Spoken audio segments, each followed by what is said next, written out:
Kenya is seeking to increase its local assembly of motorcycle spare parts to at least 35 out of 299 needed as it aims to capture the growing demand for bikes in the East African region.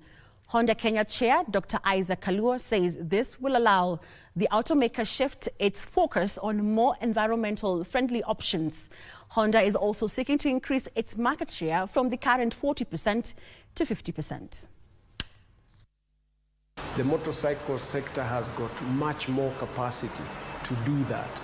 Honda is already progressing to another 8 different parts. I believe this is the trend that is going to help profitability, but also more importantly, to impact on the livelihoods of the people. So we are planning to increase the sales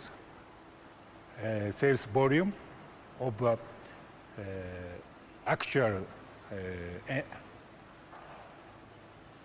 engine motorcycle. So also we start to sell, of course, electric motorcycle. That's why. So we need to increase both business now to expand our motorcycle market globally.